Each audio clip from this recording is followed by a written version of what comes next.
Magandang umaga po, aking mga kababayan dito po sa ating minamahal na bayan ng Baler. Hello! Hi! Bago po ako mag-umpisa aking mga kababayan, meron tayong mga bisita na kasalukuyan ay palagay ko ay malaki ang maitutulong sa ating maliit na bayan ng Baler at sa lalawigan ng Aurora. Kung siya ay tinawag na big man, ang tawag ko naman sa kanya, champion kasi ito. UAAP back-to-back champion sa basketball. Hindi nyo ba alam?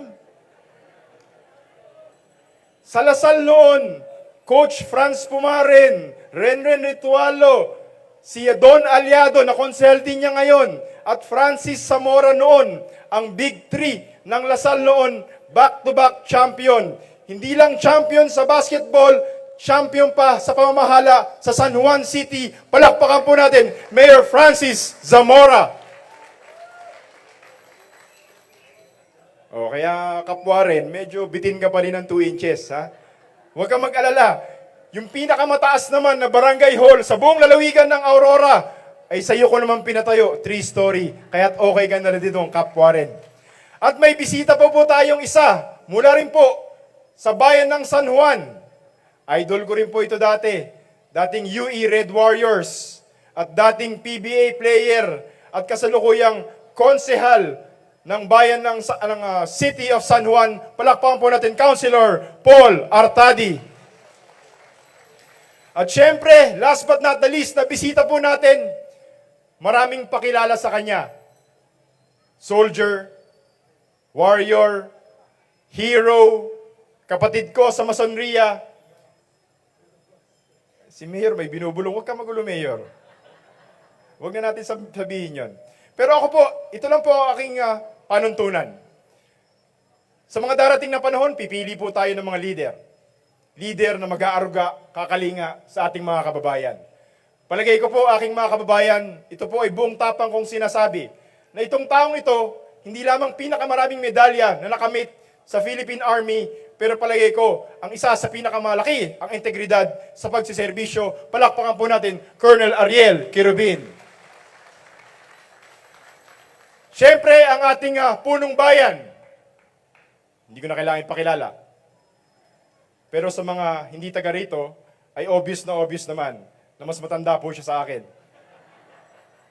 Paumanhin, Mayor, wala ka na magagawa, tapos ka na magsalita, nasa akin ang mikropono. Pero aking mga kababayan, kanya, binanggit niya kanina, kasama si Vice Mayor Pedro Bobongong, kasama ang buong Sangguniang Bayan members, wala po tayong pipiliin dyan, lahat po yan sila.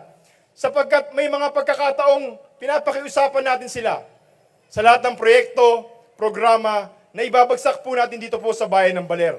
Nabanggit nga kanina ni Mayor Ret, totoo po yun, kakarampot ang pondo ng bayan ng Baler. Pero huwag kang mag-alala, Brad, nandiyan naman si Congressman para alagaan ka.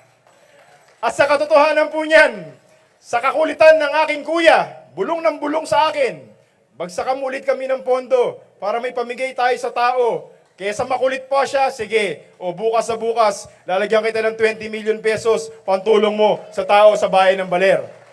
At sa ating mga kapitan, alam kong matindi ang tingin nyo sa akin.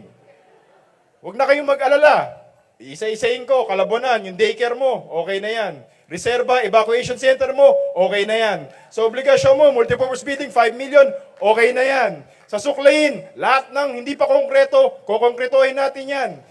Sa Sabali, hinihingi mo, daycare center sa dulo, senior citizens building sa gitna, okay na rin yan. Warren, ikaw, okay ka na. Pero ibig sabihin ko mga kababayan, alam po ninyo, sa dami nating ginawa, ako simple lang naman ang aking pangarap. Simpleng-simple lang. Ako ay lumaki sa Barangay Sabang, dito po sa bayan ng Baler. At aminado naman po ako, na ang pangarap ko lang noon ay maging mayor, dahil idol ko yung aking tatay, naging punong bayan ng Baler. Subalit nagkakaroon ng pagkakataon, ako ay naging kinatawan o congressman po ninyo. Hindi naman po sa pagmamalaki, subalit sa akong 5 taon na bilang inyong kinatawan, at hindi lamang po sa bayan ng Baler, ay halos lahat ng malalaking infrastruktura ay matatapos na po natin ngayong taong ito. Yung mga ginagawa po natin, kumbaga icing on the cake na lang. 18 tulay, convention center, skate park, gagawa rin po tayo ng birthplace marker dito po sa atin.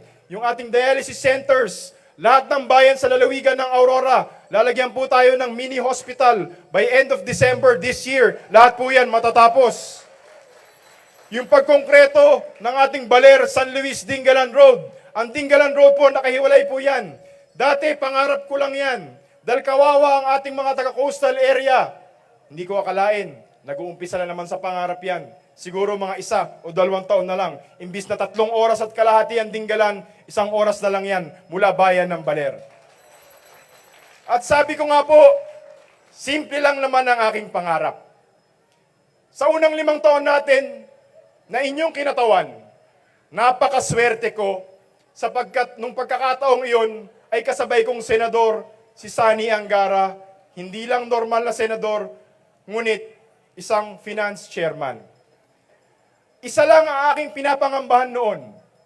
Sa bawat eskwelahan, sa buong lalawigan, sa bayan ng Baler, Kalabonan Elementary School na lang walang covered court. Meron na rin yan, nakalimutan kong banggitin. So lahat ng eskwelahan dito po sa ating bayan ng Baler, may covered court na. Pero ang pinagbabawal nila sa isang senador, sa isang congressman, ay dapat daw, pag naglalagay ako ng classroom, bawal. Congressman, bawal yan. Kasi dapat trabaho ng LGU yan. Kapitan, mayor, gobernador. Sabi ko, nanggaling na ako dyan. Nag-vice governor ako, nag-acting governor na ako. Sa akin nga, humihingi ng tulong yan. Dahil sa Mandanas ruling daw, dapat LGU ang masusunod. Pero parang nakialam ang langit. Akalain mong sa 125 million na Pilipino, taga Baler yung pinili ni Presidente Bongbong Marcos na maging DepEd Secretary. Parang narinig yung aking panalangin. Sapagkat ayaw kong matulad sa ibang lugar na nagsisiksikan na ang ating mga kababayan. Pag hindi mo pinakilos ang congressman, pag hindi mo pinakilos ang national government, walang mangyayari sa ating classrooms dito po sa lalawigan ng Aurora. Kahapon po, ay agad-agaran kong miniting ang Schools Division Superintendent kasama ang buong SDS sapagkat inalam ko na po ang mga pangangailangan dito po sa ating lalawigan. Pero dito po sa bayan ng Baler, bago pa siya magkaroon ng DepEd Secretary, medyo nadaya natin ng kaunti. Kasi nakapaglagay na tayo ng mga pondo. Yung Baler Central, nilagyan natin ng 50 million pesos. Yung Aurora Science High School, binigyan natin 28 million pesos.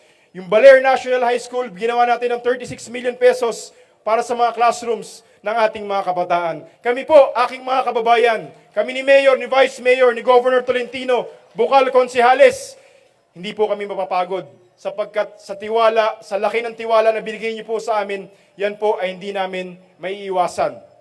Pero kung naisip mo po, kung sakasakali man na ako ay swertehin pa bilang makatatlong termino bilang inyong kinatawan.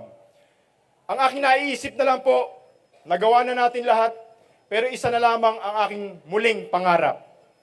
Kung yung pangarap ko noon na mga kalsada, tulay, covered courts ay natupad na, palagay ko utang na loob ko sa aking mga kababayan, hindi lamang sa bayan ng Baler, bagkos sa buong lalawigan, ay magkaroon tayo dito sa mismong bayan ng Baler ng isang level 2 na hospital na kompleto ng pasilidad at kagamitan para hindi na po natin itatakbo sa Nueva Ecija, Metro Manila, sapagkat sa kasalukuyan, nilalagay ko po yung aking mga pondo sa mga ospital na iyon kung sakasakali.